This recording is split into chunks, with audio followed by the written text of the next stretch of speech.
Let's open our Bible in Ezra chapter 6, our scripture reading, October 19, 2023. Ezra chapter 6, verse 14.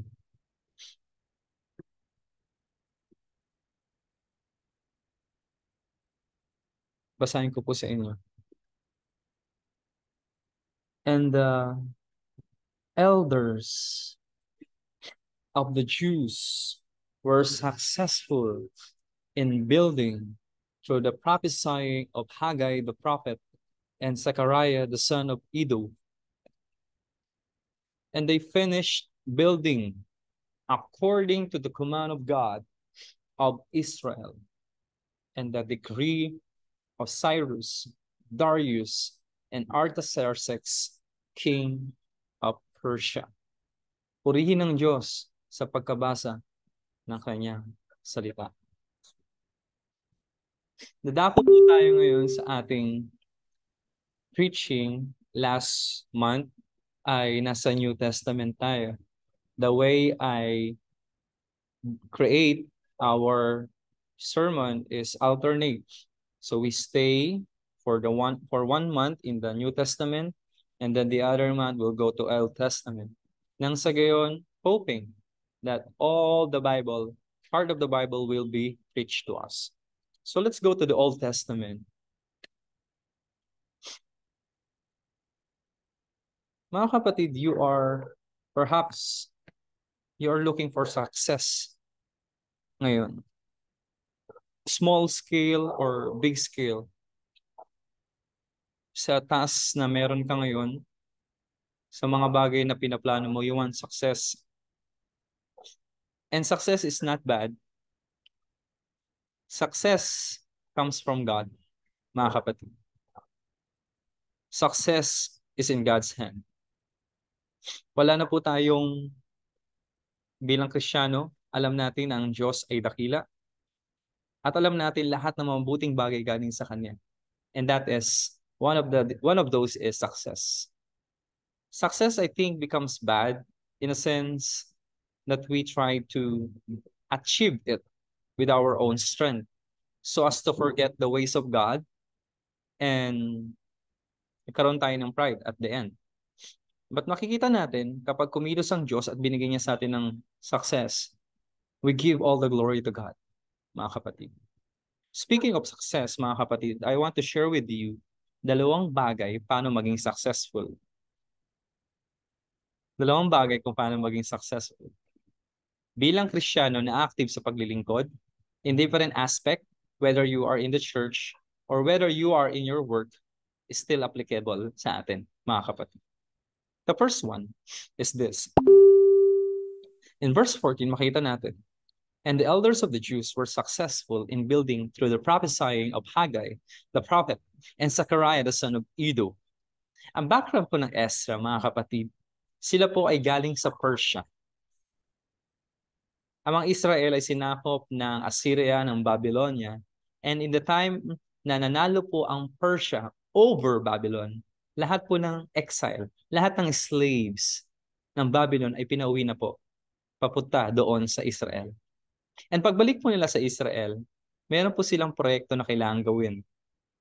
Ang pinapagawa ng Diyos sa kanila is to build the temple, to build their life, to build yung service ng Diyos para sa kanyang sarili lamang. And makita natin dito na naging successful po, mga kapatid, ang pinapagawa ng Diyos sa mga Israelita. Bakit po kaya naging successful? Nakita natin, naging successful ito because of this. I want you to notice ito pong bagay na ito. Naging successful po, mga kapatid, ang work ng Diyos dahil sa ganitong bagay. Because of the prophesying of Haggai, the prophet, and Zechariah, the son of Iddo. Ano po ibig sabihin nito? Alam po natin ang ibig sabihin ng prophesying means, it means that God is telling something. And by this context, may sinasabi ang Diyos sa mga Israelita na gawin nyo na ang templo. At ginamit po ng Diyos si Haggai and Zechariah. And the twist is this: bago po naging successful ang pagbibuild ng templo, mga kapatid, nagstay po ng mahabang panahon na hinto po ang pagbibuild ng templo sa mahabang panahon. And then suddenly, God used Haggai and Zechariah, go and continue. After a long years na nahinto ang pagbibuild ng templo, God takes the initiative once again to tell the people of Israel, continue the work I have entrusted to you. Isang bagay po makikita natin dito, mga kapatid. If we want to be successful, church, may kailangan po tayong i-take na principle dito. The first thing is this: success starts with God's initiative. Success starts with God's initiative. Makikita po natin dito na kung hindi nakipag-usap ang Diyos sa pamamagitan po ni Haggai, Prophet Haggai at Prophet Zechariah, hindi po magpapatuloy yung pagbibuild ng templo. At kung hindi po nagpatuloy ang pagbibuild ng templo, it will be considered as failure. So makita natin, ang Diyos mismo ang nag-take ng initiative para sabihin, go and continue. Kung hindi sinabi ni God na go and continue, walang success na mangyayari. Kung walang sinabi ang Diyos, yung walang initiative ang Diyos sa perfect timing, kasi napakahaba nga ng pagkakabinbin ng work ni God, yung pag-rebuild ng templo, walang success na mangyayari. So napakahalaga sa ating mga Kristiyano na ang Diyos mismo ang nagtitake ng initiative bago tayo kumilos. Bago tayo magplano. Because if that is not God's initiative, therefore, we should not expect success. So si God, nagtitake siya ng initiative sa perfect na time. Si God nagtitake siya ng initiative to speak to you para i-continue mo ang isang bagay. I want to ask you this. Meron bang isang proyekto sa buhay mo, aspeto ng buhay mo na sa tingin mo na hinto? Try to think of it. Meron bang na-delay sa buhay mo? And then, bakit kaya siya na-delay? Maybe sinisip mo kasi dahil hindi will ni God. Wait. Bago tayo mag-conclude na sabihin natin yung mga delay sa buhay ay baka hindi will ni God, hindi pa ganun yun. Dahil una pa lang, dapat tinanong natin ng Diyos, Lord, gagawin ko to, will mo ba to? Kasi kung will ni God yan, kung magkaroon man ng delay sa buhay natin, magpapatuloy po yan. And surely, God will continue kung ano pinapagawa niyo sa'yo. Because God is leading you to success. So delay doesn't mean it is a failure or a validation na hindi yun yung will ni God. Hindi po. You need to ask God in the first place, God, will mo ba to? And God will speak through the word of God. Don't make decisions out of your analysis, your own understanding, out of impulsive, out of emotion.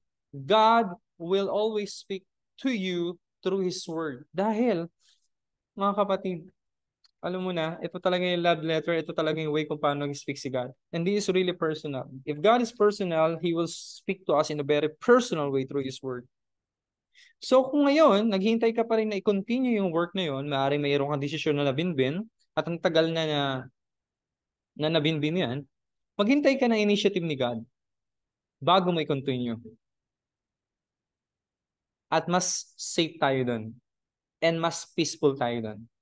Kung madelay, tapos ang tagal na, continue to sense or discern God's will bago may continue. Because surely, God will speak. God will take His initiative through His word. Habang naghihintay ka, ibabad mong sarili mo sa prayer at ang salita ng Diyos para malaman mo kung papapatuloy mo pa ba yun o hindi na. Pangalawa, dahil gusto ni God pala maging successful ka sa journey mo. Pangalawa pala, Makita natin dito, mga kapatid, na itong success na ito, yan, in the continuation of verse 14, sabi yan, and they finished building according to the command of God of Israel and the decree of Cyrus, Darius, and Artaxerxes, king of Persia. Makita natin dito na natapos nga nila yung pagbibuild ng templo. The first thing that we notice in this verse is, kita natin according to the command of God of Israel. Kung walang utos ang Diyos, wag natin gagawin. Parang ganun. Kung may inutos ang Diyos, gagawin niyo at magiging successful yon. But secondly, nakita natin dito, this might give us question, bakit may tatlong pangalan dito? And these are the names. The decree of Cyrus, Darius, and Artaxerxes, king of Persia. Well, natapos nila yung pagbibuild ng templo because of the command of God. Siyempre, si God talaga yun. At meron pa pong isang aspect kung bakit nila natapos yung pagbibuild ng templo, and it leads them or considered it as a success. Dahil sa tatlong hari ng Persia, Cyrus, Darius, and Artaxerxes, king of Persia. Kung makababasa po natin buong chapter 6, marami po ang ibinigay na resources ng king of Persia sa mga Hudyo para matapos po nila ang pagbibuild ng templo. Imagine this. Galing sila sa ibang lugar, walang-wala sila, we may say, at merong malaking work na pinapagawa si God sa kanila. Saan sila kukuha?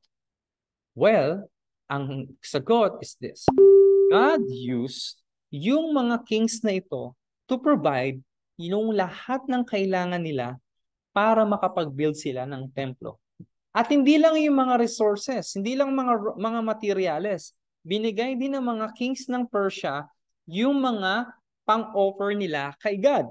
Ibig sabihin, tapos na yung templo, tapos na yung templo at meron din silang pang-offer kay God. So makikita natin dito, naging successful ang work ni God na attain ng mga Israelite ang success dahil sa bagay na ito. Success can be attained with God's provision. Success can be attained with God's provision. Kung walang provision si God, mahirap kumilos. At kung hindi will ni God yan, sometimes walang provision. At kung walang provision, walang success. So makikita natin, kung will ni God yan, ibibigay niya yung mga bagay na kailangan mo para ma-attain mo kung ano yung pinapagawa niya sa'yo. It means, God is also there with you, knowing and providing all the things that you need, the things that you are lacking with, para isupply niya ito at ikaw ay maging matagumpay sa kung ano pinapagawa niya sa'yo. Sometimes we decide, no, na mga kapatid, na will ba to ni God? Yes, will to ni God. Kung will ni God yan, meron laging makukuhaan ng provision. And with that, mga kapatid, kung sigurado tayo itong will ni God at merong provision, hindi tayo matatakot na magpatuloy. Tama? Hindi tayo matatakot na sunggabin yung desisyon na yon o ipagpatuloy kung ano man ang ginagawa ng Diyos, pinapagawa ng Diyos sa iyo. Kasi nga, may provisions. Hindi kanya papabayaan sa mga pangangailangan. So, dalawang bagay nakita natin dito. Success starts with God's initiative. Sasabihin sa iyo ng Diyos yan kung gusto niyang gawin mo yan, and it leads to success.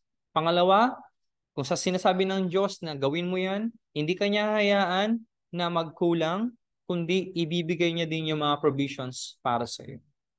There, my brothers and sisters, makakita natin o matatanggap natin, maaabot natin yung sinasabi nating success na alam natin na hindi galing sa ating mga sarili, kundi galing sa Diyos, because success is in His hand. Success is in His hand. Whether you are a student, whether you are working, whether you are a parent, meron pong pinapagawa ang Diyos sa'yo. I pray marinig mo siya. I pray maging confident ka na siya ang magpo-provide sa'yo. I pray that you will give all the glory to God kapag nakita mo na successful ka. Because God's plan for you is to be successful. Ang plano ng Diyos, hindi para mag-fail ka as if walang nangyayari sa buhay mo. Hindi po yan. Dahil tayo po ay mga anak ng Diyos, ilaw at asin tayo. At ang success natin, to give the glory to God, ang success natin is beneficial sa mga taong nakapalibot sa atin. Ito po ang salita ng Diyos, pagpalain po tayo ng ating Panginoon. May God give you success.